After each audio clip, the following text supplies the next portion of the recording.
Ahora, pasamos ya a los fármacos de la anestesia general. En esta parte empezamos ya con todo ese coctelito que se usa en una anestesia general. Ya dejamos la regional totalmente. Entonces, hace un rato vimos, ¿se acuerdan este grafiquito? Solo para recordar, los diferentes aspectos, características que tiene una buena anestesia general y sus respectivos fármacos, ¿no? Para la amnesia, para la analgesia, para la relajación muscular, para la hipnosis y para control del sistema nervioso autónomo. Empezamos con los hipnóticos, los que nos van a hacer dormir, nos van a hacer perder la conciencia. Los hipnóticos pueden ser inhalatorios o pueden ser endovenosos. Empezamos con los inhalatorios.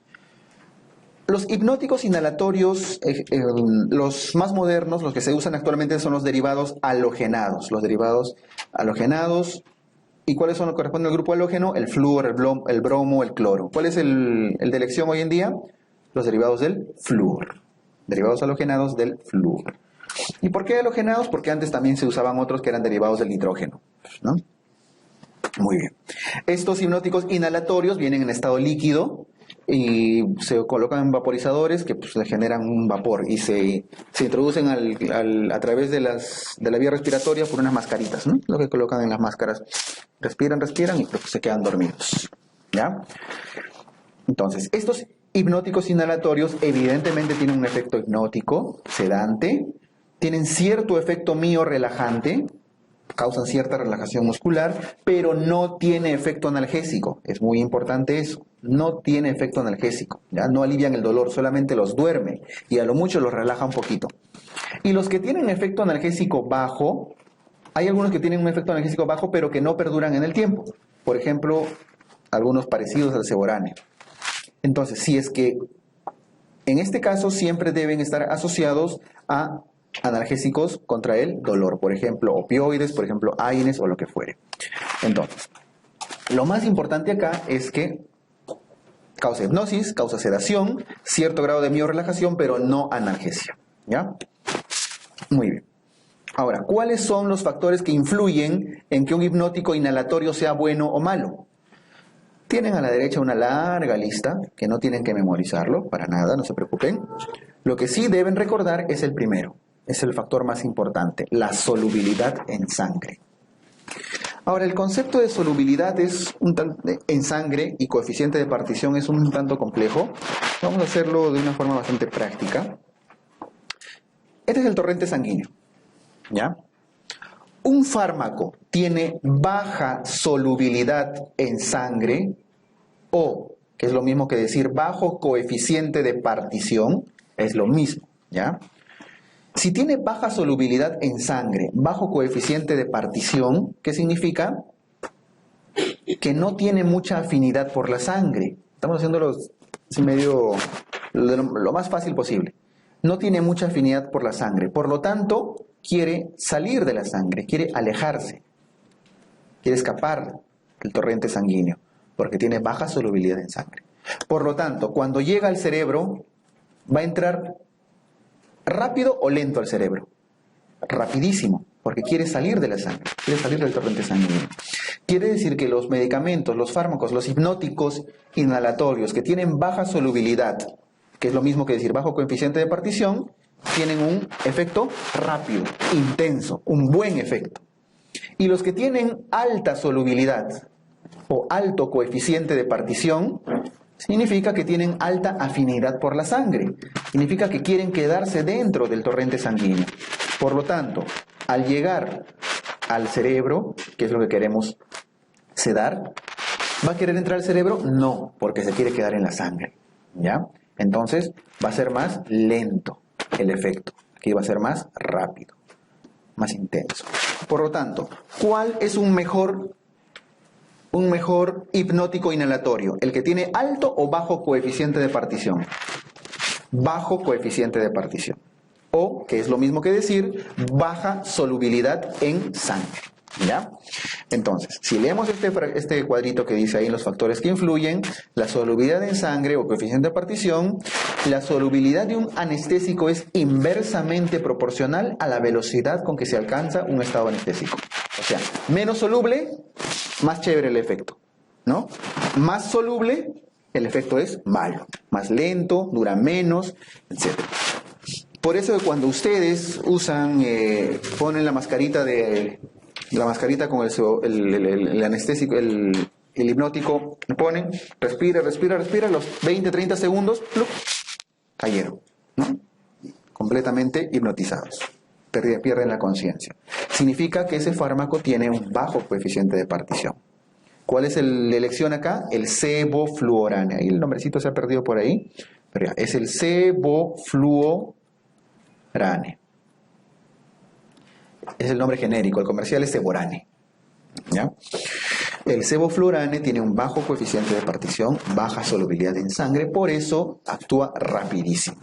El isoflurane, el desflurane también, son parecidos, pero aquí el que más usamos y la elección es el sebo. ¿Ya? Y luego el resto, pues la gradiente alveolar, la presión alveolar, etcétera, ya factores propios ya del paciente y de su fisiología respiratoria. Pero la solubilidad es desde el punto de vista del fármaco lo más importante. ¿Ok? Ahora, otro aspecto, otro criterio para que sea un buen fármaco se refiere a la concentración alveolar mínima. Su nombre es sencillo, esto es más fácil que el coeficiente de partición. ¿Qué es la concentración alveolar mínima? La concentración alveolar del anestésico inhalado que evita el movimiento en respuesta a la incisión quirúrgica en el 50% de pacientes. O sea, es la concentración mínima que debemos administrar de fármaco que debe haber en los alvéolos para que la mitad de los pacientes, cuando les inguen con el bisturí, no se mueva. Ojo, no dice que no le duela. Puede que le esté doliendo porque ya hemos dicho que no tiene efecto analgésico ningún hipnótico inhalatorio. Pero le está doliendo, pero no se puede mover porque está completamente sedado y relajado. Entonces, ¿qué es el CAM? El CAM es la mínima concentración que debe haber para que la mitad de los pacientes no se muevan a la primera incisión. ¿Ya? Eso es el CAM. Por supuesto que lo que nosotros queremos es que haya una menor concentración para tener un menor efecto. Y aquí ven los diferentes CAM, no es necesario memorizar el valor, solamente darse cuenta que tanto el sevoflurane, el isoflurane, el desflurano, los derivados halogenados del flúor, tienen un bajo CAM, a diferencia de los derivados del nitrógeno, que era lo que se usaba antes, que tenían que tener 100% de concentración dentro de los alvéolos para por lo menos reducir un poquito para que sea una buena anestesia. ¿Ok? Entonces, hasta aquí. ¿Qué cosa hace que el seborane, el sevoflurane, sea un buen fármaco o el de elección como hipnótico inhalatorio? Su bajo coeficiente de partición y su baja concentración alveolar mínima. ¿Ok? Listo. ¿Tenemos claros estos conceptos? No vamos a tener problemas. Ahora, hay algunos factores que influyen en que la concentración sea mayor o menor. La concentración que debe haber en los alvéolos. Los niños necesitan más concentración, tienen una CAM alta. O sea, necesitan mayor concentración en los alvéolos para tener un efecto. Por eso que a los niños ustedes le ponen su mascarita, tan que se mueven, lo agarran entre 4, 6 o 10 personas, pasa 1 o 2 minutos y el niño se sigue moviendo. Sigue, después de a veces 2 o 3 minutos recién un niñito empieza a dormirse. O sea, el efecto es más lento, porque necesita mayor concentración. ¿Ya? ¿Quiénes más aumentan? Veamos la flechita roja hacia arriba. Los tóxicos, ¿no? Los borrachos que llegan así, pero volando. Los que están en intoxicación etílica aguda. Necesitan más fármaco para dormirse. Y los que están con fiebre. Acordémonos esos tres. Los niños, los borrachos y los que están con una temperatura elevada. ¿Ya? Todo lo demás, más bien, disminuye la CAM. Los abuelitos necesitan menos concentración. Le ponen, pum, a los 10 segundos se durmió el abuelito. Las gestantes, los borrachos crónicos, los alcohólicos. Mucho cuidado con eso, ¿eh? Los borrachos crónicos necesitan menos concentración. Los borrachos agudos necesitan más concentración. Si la fiebre necesita más concentración, la hipotermia necesita menos. Luego viene la hipoxia, la hipercania, los que están en shock, anemia, que ya basta con un poquito de fármaco, pero que se duermen. Están débiles, ¿no? Muy bien. Entonces acordémonos básicamente quienes necesitan más concentración. Niños, borrachos agudos y fiebre. ¿Ya? Listo. Ahora, Cerremos el tema del Ceborane, de los halogenados, los hipnóticos inhalatorios con sus efectos adversos. ¿Qué toxicidad tienen? Acá hay una lista larga: hepática, renal, genera vómitos, efectos cardiovasculares, neurológicos, hipertermia maligna, temblores, etc. El más frecuente de lejos es la hepatotoxicidad. La hepatotoxicidad, ¿ya? Que era mucho mayor, sobre todo cuando se usaba alotano, antiguamente. La hepatotoxicidad es la principal complicación o efecto adverso del sevoflurane. Ahora, para que haya hepatotoxicidad tiene que haber un consumo crónico, ¿no es cierto? Y los pacientes no precisamente se operan pues 100 veces en toda su vida. ¿Quiénes sufren de hepatotoxicidad? Los anestesiólogos. El anestesiólogo que está todo el día y todos los días haciendo 20 cirugías al día y con esas mascaritas que ya no sellan nada, están huecas por todos lados. El gas sale por todos lados y el anestesiólogo que está cara a cara con el paciente le mete su fumada todos los días. Entonces un anestesiólogo de 50, 55 años, ustedes les hacen dosaje de transaminases, bilirrubinas, ya está ya con insuficiencia hepática probablemente. Ténganlo en cuenta por si van a postular a anestesio, ¿ya? Todo tiene su efecto adverso, ¿no? Así como los anestesiólogos hacen hepatotoxicidad, los radiólogos terminan ahí con cáncer, ¿no? Por la radiación, todos. Los internistas, la pobreza, todo tiene su efecto. Todo tiene su efecto adverso. Así que evalúenlo cuando elijan su especialidad, ¿ya? Tienen que ver, les voy a poner un día un videíto de Harry Potter cuando le ponen el sombrero y tiene que elegir a qué va a postular, ¿no? El sombrero es el que le elige las cosas, ¿no? Divertidísimo. Bueno, la hepatotoxicidad es la más frecuente, ¿ya? El renal es raro, los vómitos, esto de acá no les va a venir, pero conózcanlo, puede generar cefalea, agitación, delirium, taquicardia, bradicardia, en general cualquier problema cardiovascular, ¿ya? Pero son un poco frecuentes. Ahora, la hipertermia maligna no es algo exclusivo de los anestésicos, de los hipnóticos inhalatorios.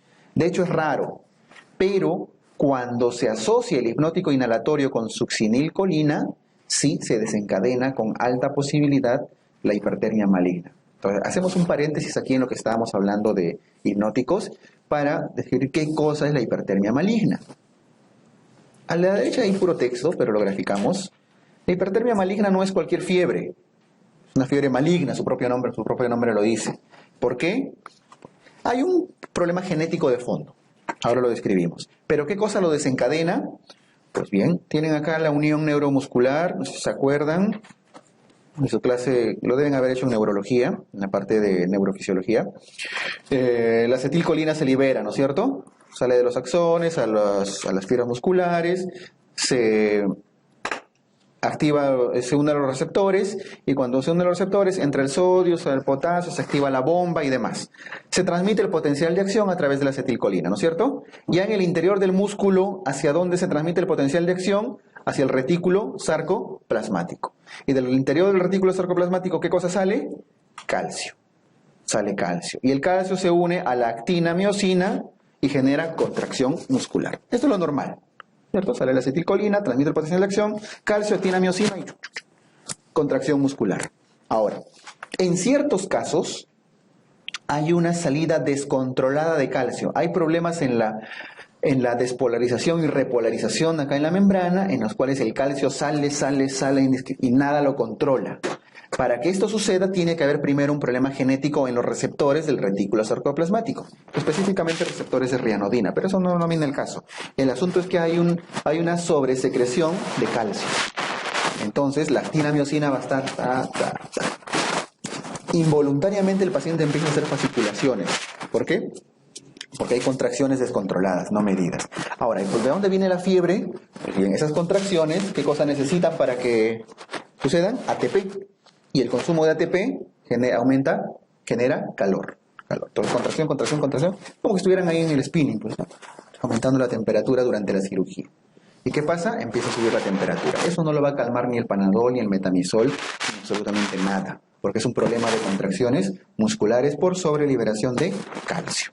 Entonces, este efecto adverso es característico de ciertos anestésicos, entre ellos el sevoflurane, pero específicamente cuando se asocia con succinilcolina. Y en un rato vamos a ver por qué la succinilcolina, pues, se recuerdan que genera una despolarización de la membrana, ¿ya?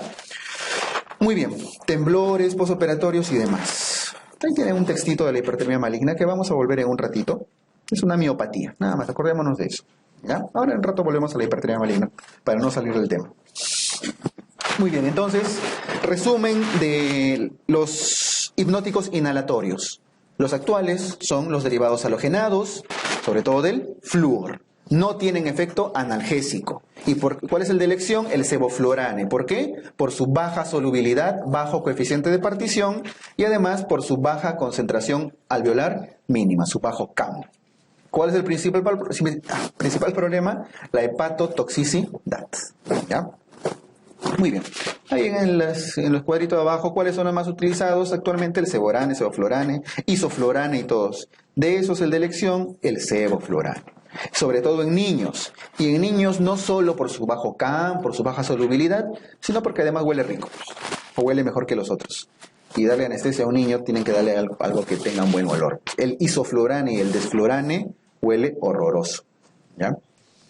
Entonces, imposible darle una anestesia a un niño con un inhalatorio que huele muy mal. Entonces, incluso hasta ni siquiera se prefieren a veces. ¿Ya? Listo. Eso en cuanto a los inhalatorios. Ahora, dijimos, si no son inhalatorios, ¿cuál es la otra opción? Que sean endovenosos. Entonces, los hipnóticos endovenosos ya son los que se inyectan. Hay un montón de hipnóticos endovenosos. Los tres que vamos a estudiar, porque son los posiblemente preguntados, son la ketamina, el propofol, arriba, y abajo las benzodiazepinas, específicamente el midazolam. Entonces, resumen de hipnóticos. Inhalatorios, sevoflurane. O endovenosos, ketamina, propofol, midazolam. ¿Está? Para ubicarnos donde estamos. Muy bien. Acá hay harta información. Vamos a resaltar lo que realmente importa. Si vemos el mecanismo de acción, todas actúan a nivel GABA.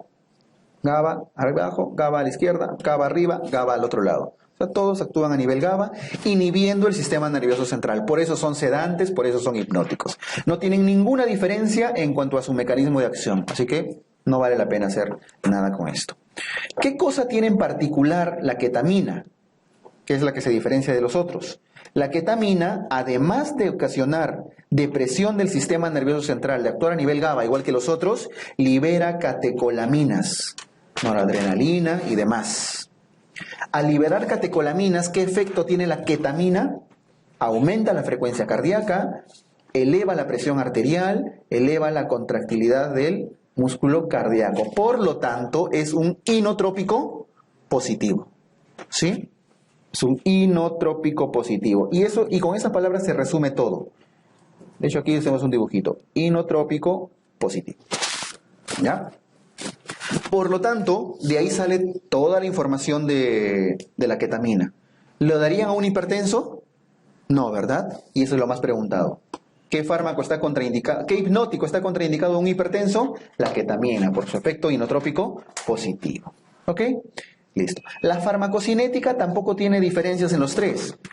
Vean que hay pérdida de conciencia más o menos 30, 60 segundos después, dura 15 a 20 minutos.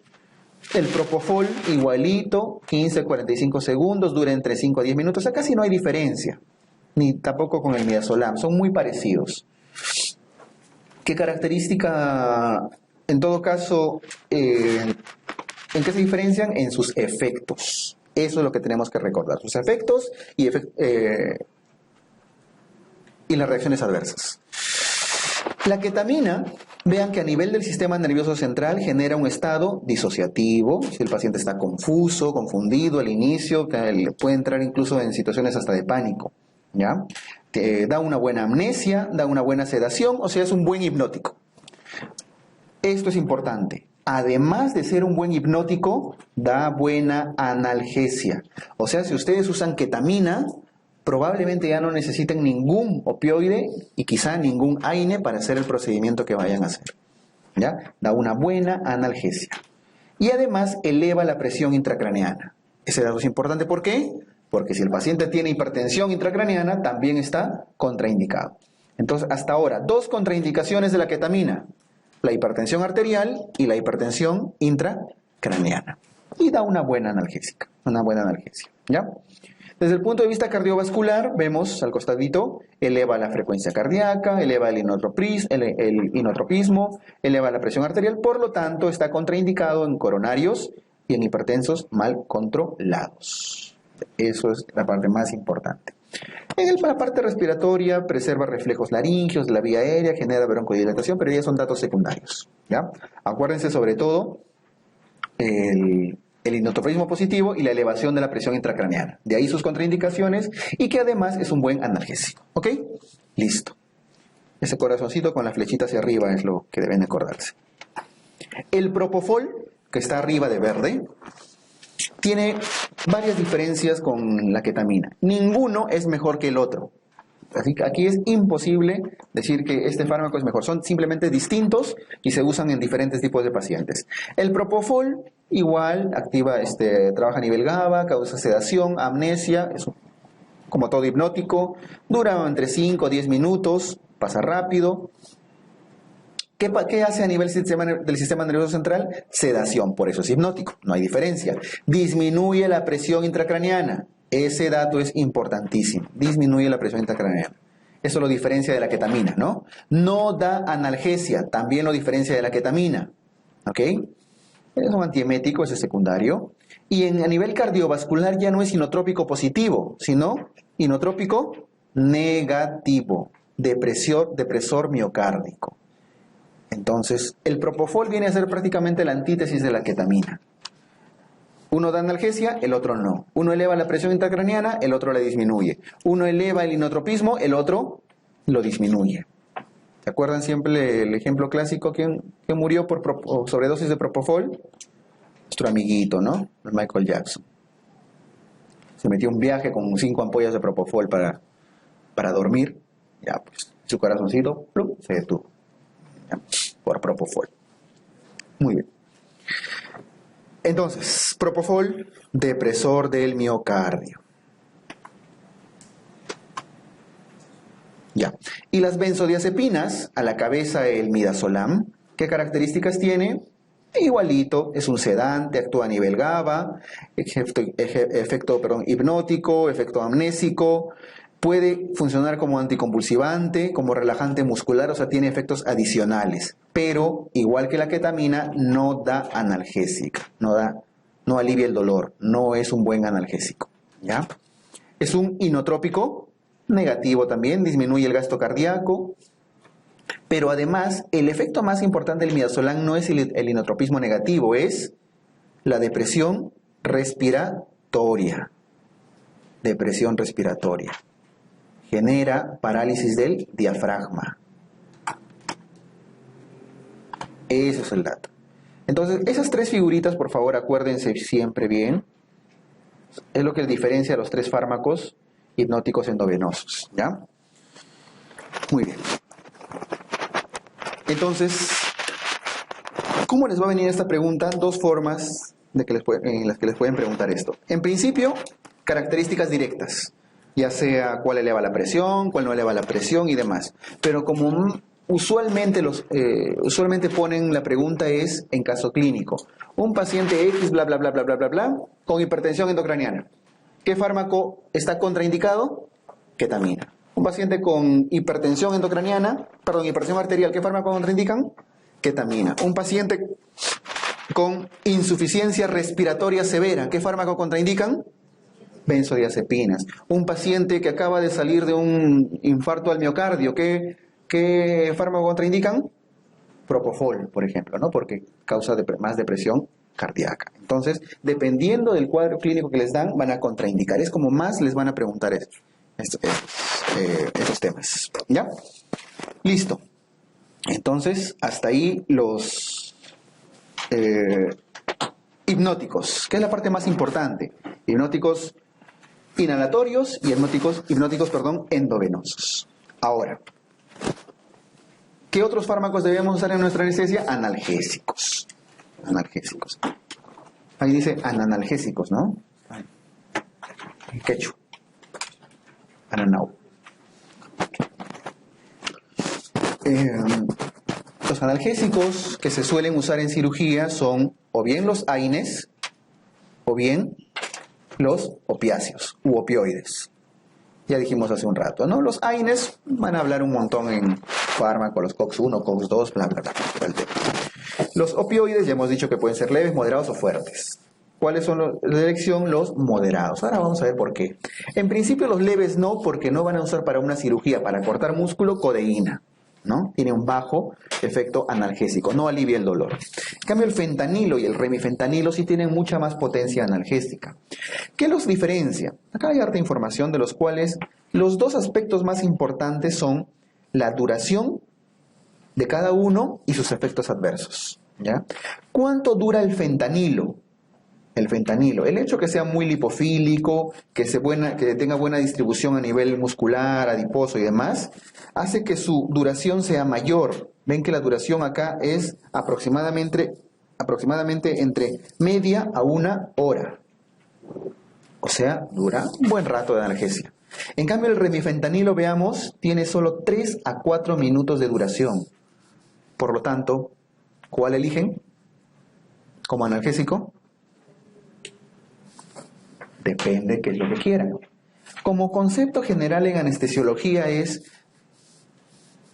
se prefiere aquello que le cause menos efectos adversos o que su efecto adverso dure menos tiempo. Entonces, si bien el fentanilo dura más, da más analgesia, por otro lado, su efecto adverso también va a durar más. El remifentanilo dura poquito, pero también su efecto adverso va a pasar rapidito. ¿Y cuál es el efecto adverso más importante común a los dos y en general a los opiáceos? La depresión respiratoria. Ahí está resaltado abajo. Dentro de todos los efectos que tienen sedación y todo común a todos los anestésicos, depresión respiratoria. Entonces, por ejemplo, depende de lo que quieran. Están terminando una cirugía, por ejemplo, una apendicectomía, pues abierta, ¿ya? Una emergencia, una guardia. Ya están cerrando todo y falta la piel. El anestesiólogo mira, ¿no? Le van, mira, ya le falta poquito, están en piel, y empieza a cerrar todos sus fármacos para que el paciente empiece ya a ir despertando poco a poco, ¿cierto? Entonces, de repente estaba con fentanilo y dice, ya se le está pasando la dosis, perfecto, ya no le pongo más. Y de pronto, peligrosamente, ve cómo el interno se pone del lado derecho para cerrar la piel, ¿no? Entonces el anestesiólogo entra en pánico. Porque dice, diablos, de lo que tenía anestesia para unos 5 minutos de cirugía, ahora necesito para 30 minutos. Entonces, agarra y carga otra vez, caballero, una dosis de fentanilo. Eso significa 1 hora más que el paciente va a estar conectado a la máquina, ¿ya? Entonces, tienen que valorar bien qué anestésico van a usar. ¿Por qué? Porque no lo va a poder desconectar del ventilador porque su diafragma va a seguir deprimido por el efecto que tienen los opiáceos. En cambio, el remifentanilo, termina la cirugía, cierra el remifentanilo e inmediatamente termina la depresión respiratoria, el paciente sale respirando tranquilo, lo extuban y no pasa nada. Pero ¿cuál es el problema? Despierta con dolor, ¿cierto? Entonces, si es que se está usando remifentanilo, siempre debe asociarse a un analgésico adicional. En este caso, AINES, por ejemplo. Alguna vez fue una pregunta de examen. El remifentanilo, debido a su tiempo de duración, debe estar asociado a AINES, por ejemplo, ¿no?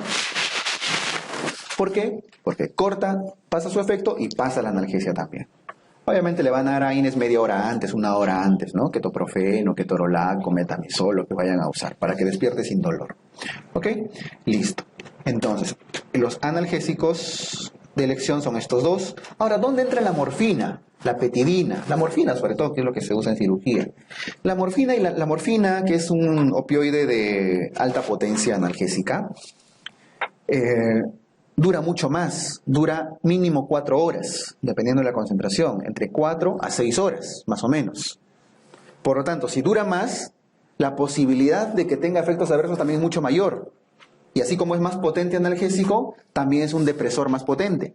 Entonces, la morfina no se suele usar de elección porque genera una alta depresión respiratoria, y no solo respiratoria, sino cardíaca.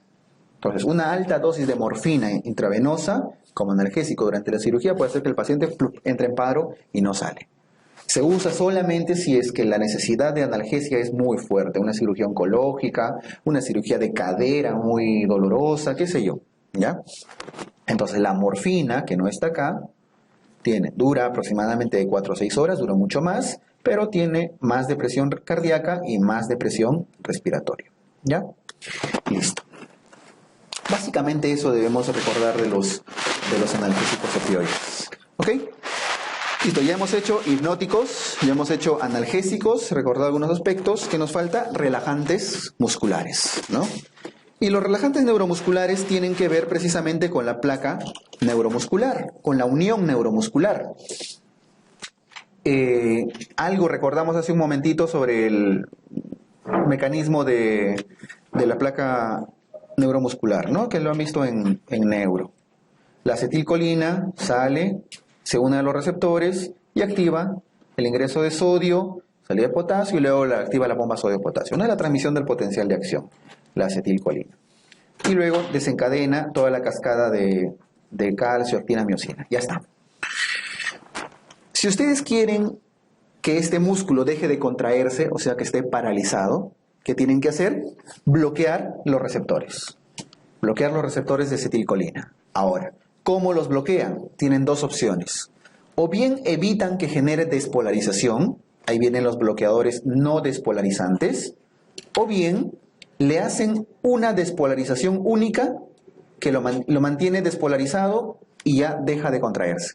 Es decir, los despolarizantes, por ejemplo la succinilcolina, que es la que he dibujado, la succinilcolina es como si fueran dos moléculas de acetilcolina unidas y se unen justo a los dos receptores que deben activar, ¿ya? Se queda pegado ahí al receptor. Genera una despolarización, genera entrada de sodio, salida de potasio, bomba y todo lo demás, activa toda la cascada, pero se queda ligado al receptor. Para que persista la contracción muscular, ustedes saben que la acetilcolina debe entrar al receptor y luego debe salir, y luego debe ser degradada por la acetilcolinesterasa, ¿no es cierto?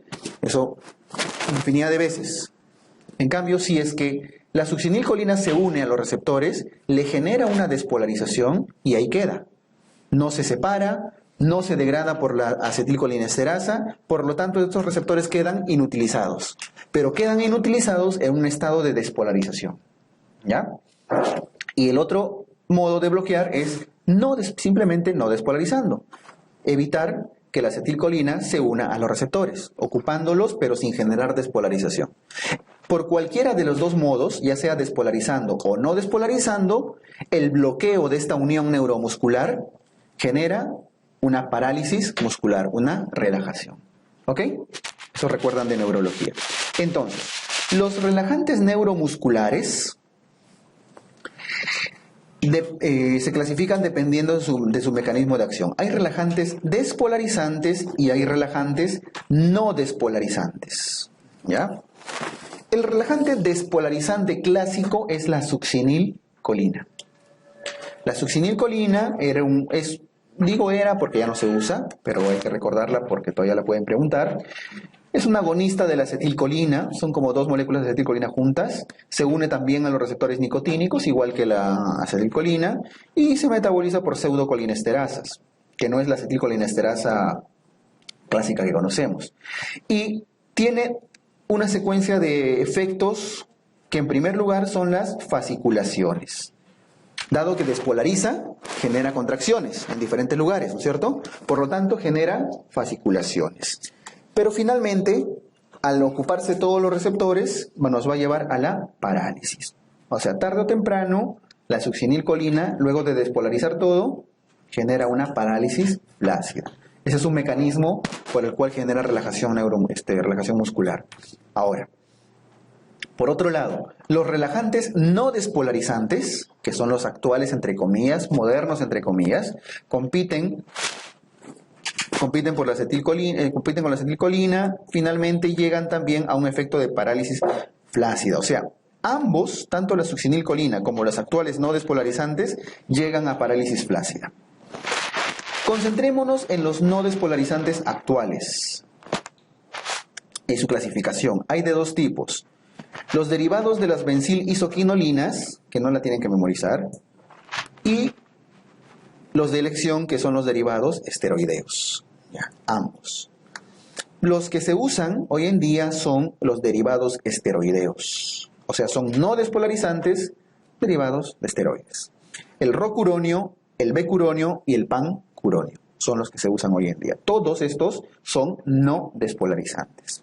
¿Ya? Ahora, ¿cuál se prefiere? Pues se prefiere aquello que dure más o dure menos. Que dure menos, ¿no? Que dure menos para que también su efecto adverso sea menor. Entonces arriba tenemos una listita de los relajantes neuromusculares de hoy en día.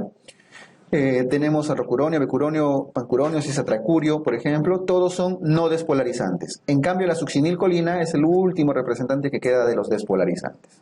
¿Ya? Lo bueno de la succinilcolina, su gran ventaja es que duraba bien poquito, 5 a 10 minutos. Entonces se daba en bomba de infusión y rapidito pasaban sus efectos adversos. ¿Por qué ha dejado de usarse la succinilcolina? Por la hipertermia maligna. Por su principal efecto adverso, que era bastante frecuente.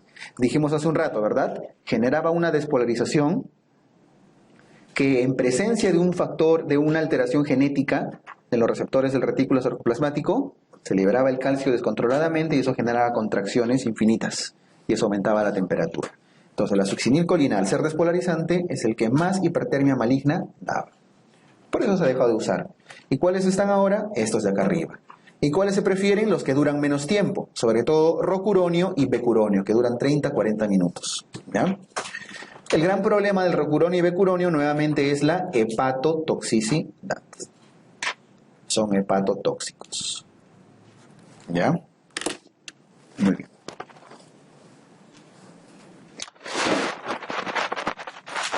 Entonces, esto en cuanto a los relajantes musculares y la hipertermia maligna, nos quedó pendiente, no retrocedan, leamos acá en la lámina. Finalmente, ¿qué era la hipertermia maligna o qué es? Es una miopatía limitada al periodo intraperioperatorio caracterizado por un aumento incontrolado del metabolismo del músculo esquelético. O sea, contracción, contracción, contracción, contracción, contracción, liberación de calor. Liberación incontrolada del calcio del retículo sarcoplasmático debido a un receptor anormal de rianodina. Esto es. El receptor del retículo sarcoplasmático está alterado y por eso sale el calcio descontroladamente.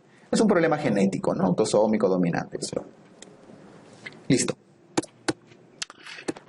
Entonces, claro, entonces los fármacos que usamos, ¿no? Hipnóticos, analgésicos, relajantes musculares. Son la principal combinación de fármacos en anestesia general. ¿Ya? Muy bien. Y cerramos esta primera parte de la clase con los anestésicos locales. Los anestésicos locales. Aquí el título está mal, no debe decir relajantes neuromusculares, sino anestésicos locales. ¿Ya?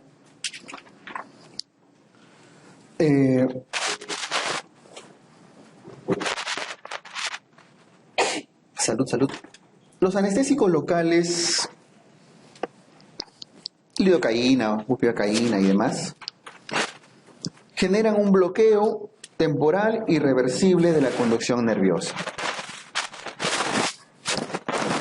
O sea, bloquean los nervios.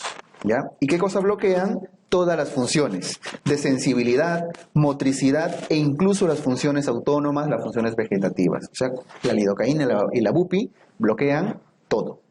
Bloquean todo, sensibilidad, motricidad. Ahora, lo bloquean en un orden distinto. ¿Cuál es el mecanismo por el que generan su acción? Pues bien, aquí entra el sodio, esto es normal, ¿no?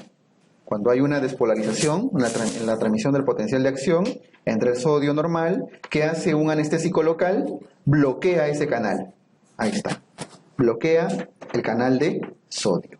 Esa es una pregunta muy, muy frecuente de examen, así directa. ¿Cuál es el mecanismo de acción de los anestésicos locales? Bloqueo de los canales de sodio. No vayan a marcar calcio, ¿eh? Sodio. Ahora, el anestésico local es bastante liposoluble. Y cuando es liposoluble, que es la forma comercial en la que viene, está en su forma inactiva. Para que un anestésico local sea activo, para que la lidocaína sea activa, tiene que hidrolizarse, tiene que asociarse a un ion hidrógeno. Esto ya en el interior, ¿no? Como parte del metabolismo, dentro del organismo. Entonces, los anestésicos locales, para que sean activos, tienen que ser hidrosolubles. En su forma inactiva son liposolubles y en su forma activa son hidrosolubles. Se hidrolizan con un ion hidrógeno. Ahora, ese cuadrito de arriba a la derecha ha venido con cierta frecuencia. Corresponde a la secuencia y la cronología de efectos de los anestésicos locales, lido y bupi. Y en general todos los que se usan. Para que esto no sea una simple memorización, acuérdense siempre el ejemplo que les suelo poner de cuando han ido al dentista, ¿no? Todos han pasado, muchos hemos pasado por, ya sea por una extracción de una tercera molar, una muela del juicio, o ya sea una endodoncia quizá, ¿no? Entonces, les han puesto en algún momento su anestésico, les han inyectado en la encía y han sentido una serie de sensaciones. ¿Qué es lo primero que han sentido? Que quema, no sé si se acuerdan. Lo primero que sentían es una quemazón, un aumento de temperatura, incluso como que arde, ¿sí? Los pacientes suelen decir arde, pero en realidad es que quema. Entonces, lo primero que ocurre, si vemos aquí en la cronología, es aumento de la temperatura cutánea y vasodilatación. O sea, el primer efecto de los anestésicos locales es la vasodilatación y por eso aumenta la temperatura. Luego que viene, pasan 3, 4, 5 minutos y ya les empiezan a hacer, ¿no? Ya alivia el dolor. Entonces ya les empiezan a hacer su curación, de repente ya no duele.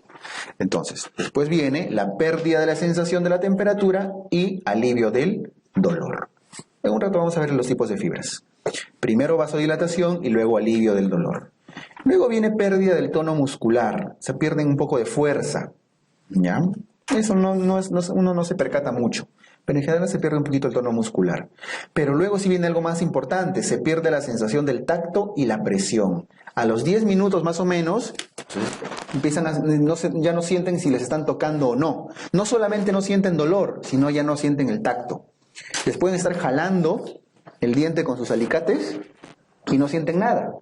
A lo mucho sienten una cosa extraña, pero pierden la sensibilidad incluso a la presión. Por más que le estén jalando con un camión, no van a sentir la presión. Eso es uno de los efectos. Y finalmente, pasa media hora, una hora, terminó su curación y llegan a casa, ¿y cómo llegan? Que no pueden mover la lengua, están así, con una parálisis muscular. ¿Así ha sido? Cuando han curado su uñero ya, pues igualito, la misma sensación, la misma secuencia. Entonces, primero, vasodilatación, esa vasodilatación genera aumento de la temperatura. Luego viene el alivio del dolor, baja la temperatura y empieza a aliviar el dolor. Luego viene el tercero, que puede ser menos conocido, que es pérdida o disminución del tono muscular.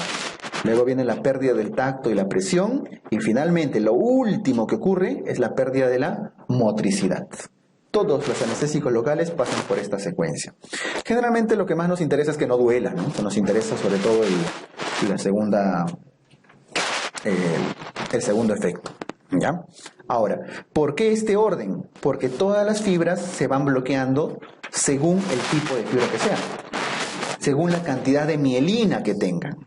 Vean cuántos tipos de fibras nerviosas hay. Algo vimos en la primera clase. Hay fibras tipo A, B, C. Las fibras tipo A incluso pueden ser alfa, pueden ser beta, pueden ser gamma o pueden ser delta. Está bien escrito, ¿no?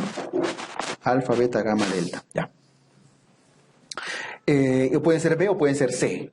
Cada una de ellas tiene cierta cantidad de mielina. Las tipo A tienen abundante cantidad de mielina. Pongo 5 cruces por poner algo, pero parece que es bastante mielina. A medida que vamos avanzando, tenemos menos mielina, ¿ya? Llegando incluso a las fibras tipo C, que tienen poquito o incluso algunas no tienen mielina. Por lo tanto, la conducción nerviosa es mala. Entonces, ¿a quién bloquea primero el anestésico local? A la que tiene menos mielina. Por lo tanto, el bloqueo inicial es sobre todo a las fibras tipo B y tipo C. Por eso, si es que vemos arriba, lo primero que ocurre es sobre todo las B y C. Un poquito las A delta, las últimas A que también, ¿no? Ocurre aumento de la temperatura y disminución del dolor. Luego viene ya el bloqueo de las delta, gamma, y al final lo último que ocurre en tercer lugar es el bloqueo de las A-alfa. Estas A-alfa, las que tienen más mielina, son las que conducen la motricidad. Las encargadas de la motricidad. Por eso son las últimas en bloquearse, porque son las que más mielina tienen. Se defienden del anestésico local. En cambio, las primeritas, las fibras tipo B, tipo C, están más en relación a la sensibilidad. ¿Ya? Luego viene al medio las de las sensaciones al tacto, a la presión y demás. Pero las A-alfa de la motricidad y las últimas más en relación a la sensibilidad. ¿Ok? Por eso el orden de bloqueo de las fibras. ¿Ok? Listo.